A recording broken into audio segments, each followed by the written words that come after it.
भागवत धर्म के अनुष्ठान में कथनचित व्यक्ति के द्वारा स्वधर्म का त्याग हो जाए, सामान्य वेद धर्म जो उसके लिए धर्मशास्त्र की दृष्टि से है उसका त्याग हो जाए और वो ईमानदारी से भगवत भजन में लग जाए,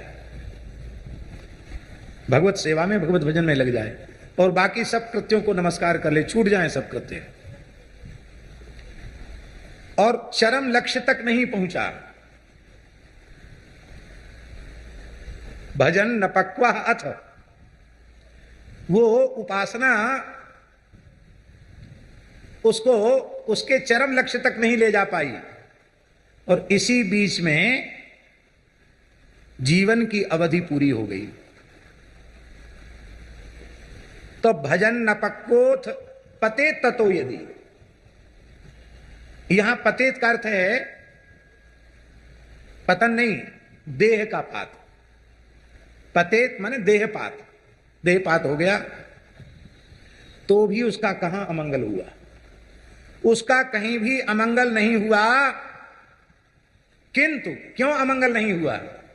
क्योंकि वे जब दूसरा जन्म ग्रहण करेंगे तो जहां तक की साधना उनकी संपन्न हो चुकी है उससे पीछे नहीं जाएंगे, उसके आगे जाएंगे, उसके आगे जाएंगे।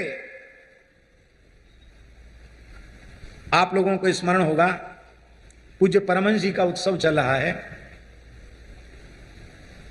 उनके गुरुदेव पूज्य परमहंस जी महाराज वे जातिस्मर महापुरुष थे। जातिस्मर का थे, उन्हें अपने कई जन्मों की स्मृति थी।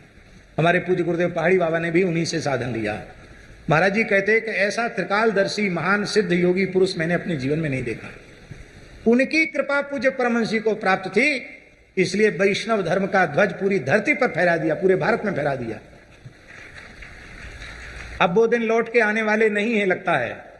कुंभ में जब पूज्य महाराज श्री महंत के रूप में विराजते थे, क्या कहना है, उनके सामने पूरे भेष में कोई बोलने वाला नहीं था, एकदम निष्पक्ष महात्मा थे और वैष्णवों की उपेक्षा कभी भी वो सहन करते नहीं थे, बहुत अच्छे महात्मा। तो महाराज जी, उनके गुरुजी जातिस्मर थे परमहंस जी महाराज, पूर्व जन्म की स्मृतियां थी।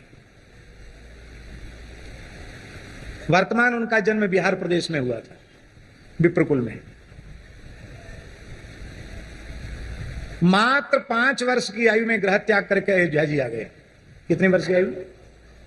5 वर्ष की आयु में। आप सोचो, उस जमाने में कोई व्यक्ति पैदल चलकर 5 वर्ष का बच्चा अयोध्या, पता नहीं, जानते ही नहीं कि अयोध्या कहां है, कैसे आएगा।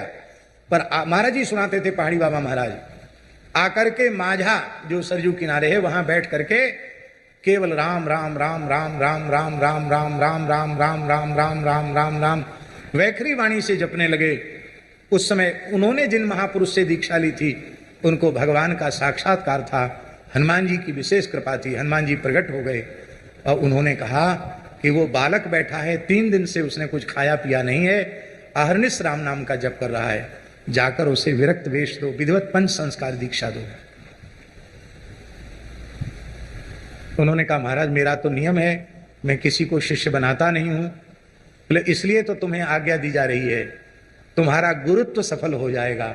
वो ऐसा अधिकारी बालक है, वो तो जन्म सिद्ध है, केवल आपका मार्गदर्शन चाहिए। और महाराज जी सुनाते थे, महाराज जी दीक्षा तो हम लोगों को भी मिली कि नहीं मिली, पर कहते उनके गुरुदेव ने जैसे ही श्री राम तारक मंत्र का उच्चारण की कान में उपदेश किया, तत्काल बालक की समाधि लग गई।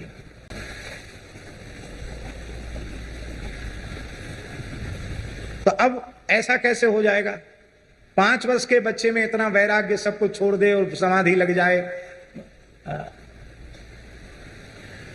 श्री भाष्यकार श्री स्वामी रामानुजाचार्य भगवान, उनके गुरुदेव ने उन्हें निष्ठाक्षर मूल मंत्र का उपदेश किया। प्रियादास जी टीका में लिख रहे हैं, जपत ही श्याम जी ने मूर्ति दिखाई है। मंत्र लेकर पहली बार जप करने बैठे थे, साक्षात भगवान प्रकट हो गए। अरे बोलो इतना बढ़िया मंत्र, तुरंत भगवत साक्षात्कार। तो इन सब जीवों को भगवान क्यों न मिल जाएं?